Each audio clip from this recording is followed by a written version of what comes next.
The topics and opinions expressed in the following show are solely those of the hosts and their guests and not those of W4CY Radio, its employees, or affiliates.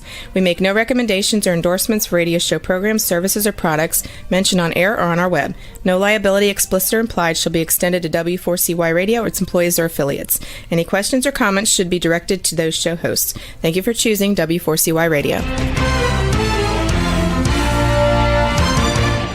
Welcome to the Ask the Expert show on W4CY Radio and Talk4 TV, where we bring you educational information from top local experts in the fields of legal, health, financial, and home improvement. Now sit back and listen to experts in family law, association law, hearing loss, business brokers, home care, along with many other topics. Now here are your hosts, Steve-O and Sophia. Hey, good morning, Florida. Welcome to another Ask the Expert show where we bring you the top experts in the field of legal, health, financial, and home improvement. I hope everybody had a wonderful Father's Day yesterday. It's only once a year, but I have kids, so it's a important holiday for me, and I just always have my fingers crossed that my kids will at least call me. I just get a call. I'm okay. I don't care about the gifts. Anyhow, we have got a great show for you this morning. And I want to tell you something. This show that's coming up right now, I am so glad we moved it from just the Tampa area to the entire Florida area. And it's because we get so many letters from you. It's amazing. It's probably one of our most popular shows. It's the Provise Management Group show. And I got to tell you, because we start promoting the show about 2 to 3 days out. And as of this morning, we had emails coming in because of the conflict going on. And I'll bet you our expert, Ray Ferrara, will not be surprised. That's what everybody wants to know about. Good morning, Ray. Steve, good morning. And as always, happy Monday. Yes, absolutely. And Ray, we do this for every show. And I'm so glad we do your show twice a month. It's that important. I got to tell you that I'm so amazed about the amount of email that we get about your show. People love the advice that you give, and it's so important, especially probably now more than ever. But we are getting so many new people we've been doing this for I think 4 years now and 5 years now, but people are still saying, hey, I just found your show. So tell people first of all about Provise Management Group. Happy to do so, Stephen. Provise is a financial planning and investment management firm with the emphasis on the financial planning side. Lots of people call themselves financial planners, but really all they are asset gatherers and investment folks. And clearly investments are an important part of the financial plan, but a financial plan encompasses much more than just investments. It's retirement planning, education planning, budgeting, dealing with asset protection, insurances, not just life insurance, but homeowners, auto. Here in Florida, of course, having to deal with wind. So it is an integrated financial plan that we prepare for our clients. We have 2 offices here, one in Clearwater, which is our main office, and the other in Tampa. We have a wonderful group staff of 30 people that includes 13 financial advisors, all of whom have the Certified Financial Planner CFP designation. And we've been working at a fiduciary standard of care since 1988, long before it became in vogue. Yes. And we always offer a 1-hour complimentary consultation to any of our listeners. You simply have to give our office a call at 727-441-9022. That's 727-441-9022. 9022. Or you can go, if you'd like to first learn a little bit more about us, go to provise.com, and that's PROVISE.com, PROVISE.com. Take advantage. We'll meet in person in either Clearwater or Tampa, or if it's more comfortable for you, we'll be happy to set up a Zoom call to do that complimentary consultation. And you do take on clients from all over, not just from Tampa.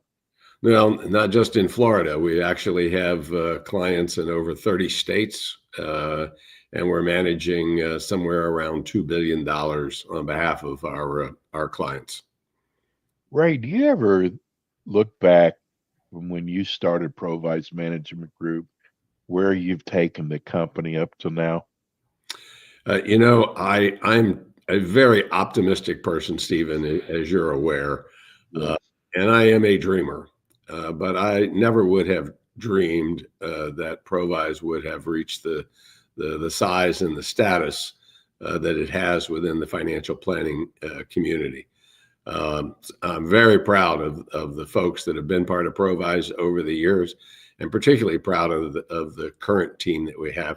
And in fact, just last week, we brought on two young college grads, one from the University of South Florida and the other from Florida, beginning as a paraplanners and working. So we believe in home growing our financial planners and excited about the growth that's in the future.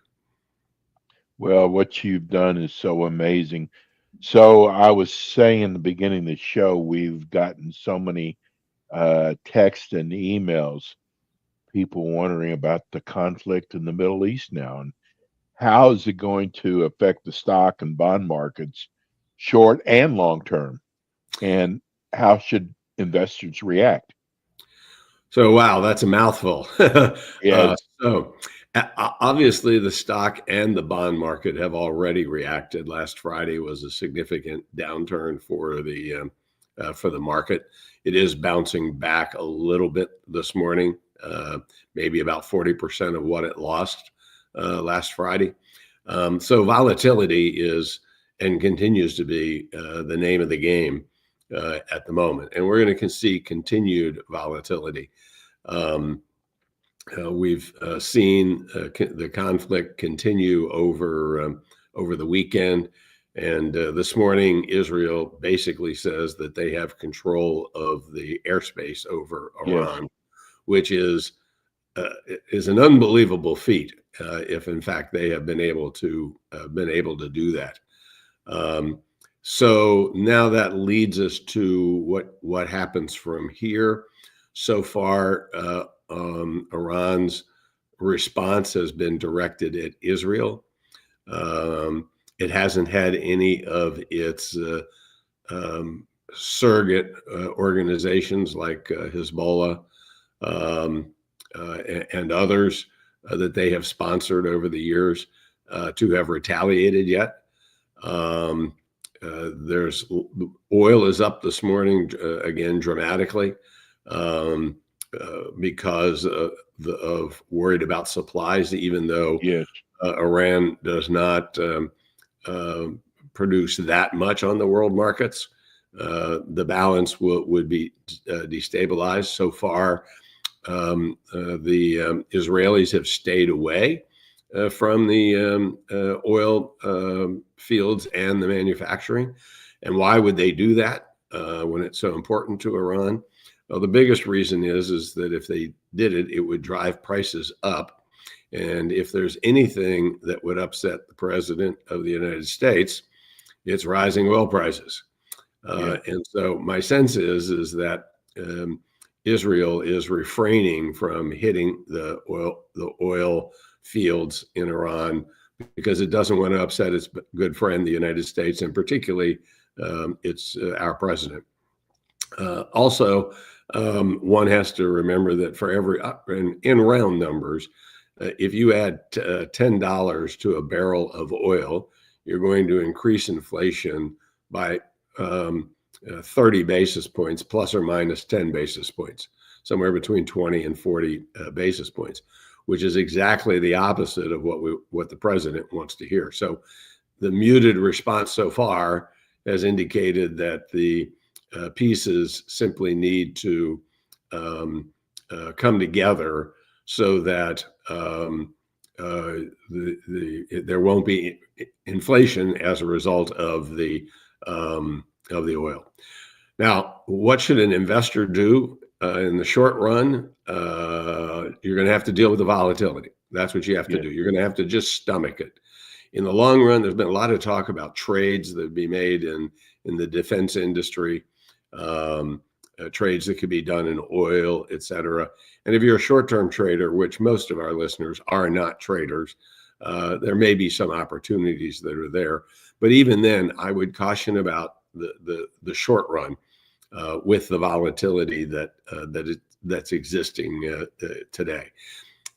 Look at your portfolio, make sure that your asset allocation is correct. I know this is very boring stuff, but on a long-term basis, that's how people should be investing, and trying to beat the system with short-term gains during cases of volatility simply doesn't usually come out on in a positive way. So don't do anything with your portfolio. Don't panic. Don't sell, for heaven's sakes. If there is a further dip in the market and you have cash, consider nibbling at those dips as they occur, as they did on last Friday. So stay the course. Stephen, our listeners have heard me say that over and over again. But in this case, that's the best thing to do. This too shall pass, and hopefully the world will be in a better place at the conclusion of this war between Israel and Iran. Ray, do you see with the oil prices going up, will that reflect at the gas stations also? Oh, absolutely. And we really have already seen some increases that occurred late last week. The way it works is when oil prices go up, gasoline prices go up immediately, even though the gasoline that's in the system is not the price that the oil that is today. And then when oil prices come back down, prices at the gasoline pump take much longer to come back down. So they've got a good gig. They go up quickly and they go down slowly. I hear you. So I guess also top of mind also is the big, beautiful bill. The Senate's preparing changes to the House passed by the big, beautiful bill. Mm-hmm. And the president wants it on his desk by July 4th. What do you think some of the changes are going to be? Well, we're going to find out this afternoon exactly what those changes are going to be. The Senate is prepared to release its preliminary version of the bill. The things that have generally been talked about and are likely to be changed in a fairly substantial way will be the state and local taxes initiative. That's commonly referred to as SALT, for state and local taxes. It's been $10,000 per year, a cap that's existed since 2017. In the House, they had proposed originally increasing that to $20,000, but before they were able to pass it, it was increased to $40,000. And that's where it sits in their bill. I would expect the Senate to come back to the $20,000 level. That's my estimate as to where they would be. So I would look for that kind of a change. Also, that there are, although a lot of people perceive Medicaid as a giveaway to people who are too lazy to work and who might have immigrated here to the United States, et cetera. It is also a very important program, and one that even Republican senators and some representatives are very concerned about, and that the House cut too deeply into Medicaid. Everybody wants to see waste fraud and abuse be eliminated from any system, and particularly in Medicaid. And I think that can be done. But to cut as deeply into the program as was proposed by the House, I think there will be some pretty significant pushback in the Senate. I'd also expect that the Senate might look at eliminating some of the provisions or limiting the provisions around no taxation on tips and overtime, which frankly, as it relates to the tips, I'm still convinced, Stephen, that not all that tip income gets reported the way it should. Right. And in order to take advantage of the no tax on tips, you'll have to report tips in the first place. And if suddenly those tips are greater than what you've been producing for all these years, and you've been in that same job, it's going to certainly raise I didn't think of that. Yes. eyebrows. So, if I was getting tip income and I wasn't doing what I should be doing by declaring it all, I'm not sure how much of it I would declare. And it would look pretty silly if I just declare up to the limit and then suddenly I don't have any more tips after that. Right. Those kinds of provisions, I think, will change. Will we make it by July 4th? I think there's a very low probability of that. Here we're sitting the middle of June, the 16th of June. Right. So we've got 20 days. The bill has to go through all of the different all of the different committees in the Senate. That'll probably get done this week. Probably see the bill get to the floor of the Senate over the weekend, maybe early next week for votes. And it'll pass barely, just like it did in the House. And then the two are going to have to sit down and iron out their differences. And we just don't see how it's possible for them to get it all done between now and the 4th of July and get it on the president's desk. Not saying it can't happen, but the odds of it happening are really small. What about what do you think the Senate's going to do with military cuts and Social Security? Do you think they'll leave it the way the Congress has done it? I think that as far as Social Security is concerned, it will not be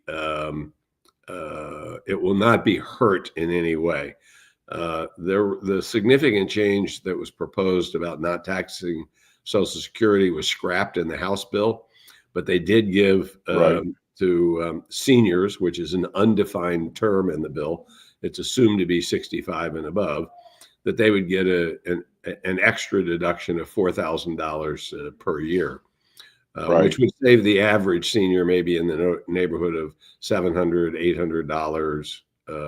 $800 per year in taxes. That might get dropped, but no changes to Social Security. Given the events of the past week, particularly, but even one could say the past few years, I don't see significant cuts to the defense budget. It's just too important to maintain our security. I agree. The Feds meet later this month. Any opportunity for a long anticipated rate cut? There's two chances, none and none at all.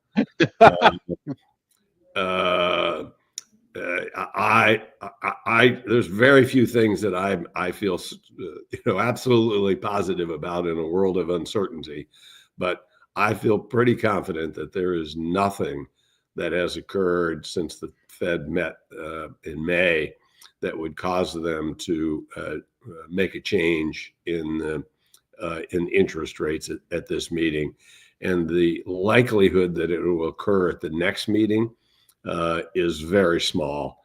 About the only thing economically, I don't see any reason for the Fed to move at this point, that the Fed thinks it would move at this point. But if this conflict between, and war, if you wish to call it that, between Iran and Israel were to significantly escalate, and let's say that Iran reaches a point of total desperation and they decide to just throw everything they've got wherever they can throw it in some type of a Hail Mary case, and were effective with it, which could cause significant disruption to the world economy. That might move the Fed to do something with the interest rates that is beyond the economic reasons to do it, but in this case, to make money flow a little more freely. My hope is that doesn't happen, because Iran capitulating and throwing everything in an act of desperation cannot end well for anybody.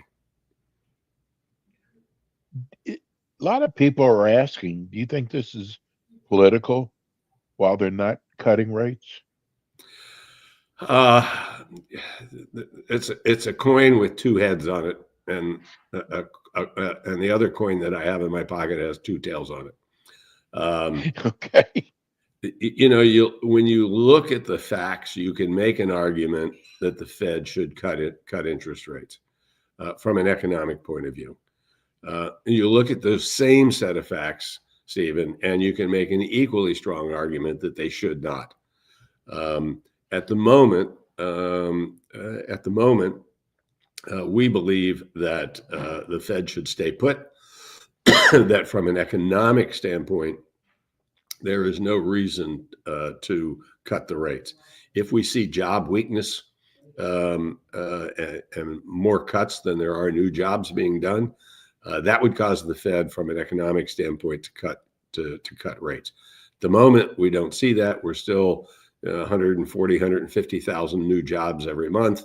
You translate that out, that's 1.8 million new jobs in the course of a year. So why would you cut in the face of that? Stephen, I know we only got a little time left, and I just want to make sure that everybody knows about our offer for a complimentary 1-hour consultation. All they have to do is give our office a call at 727-441-9022. That's 727-441-9022. And just say you'd like to set up a complimentary 1-hour consultation in our Clearwater or Tampa office, or by Zoom, and meet with one of our certified financial planners. We'll be happy to set that up. If you want to check up on us ahead of time, go to provise.com, and that's PROVISE.com. Ray, we certainly appreciate you. We're so glad we have you twice a month. You'll be back again with us in 2 weeks. We appreciate you, and have a wonderful week. Thanks so much, Ray. Take care, Stephen, and look forward to seeing you in 2 weeks. Okay. And we'll be right back. Thanks for tuning in today to the Ask the Expert show on W4CY Radio and Talk4 TV. Tune in next week and every week to hear more from our experts on personal injury, insurance, air condition repairs, estate planning, Medicare, and many other topics in the areas of legal, health, financial, and home improvement. See you next week.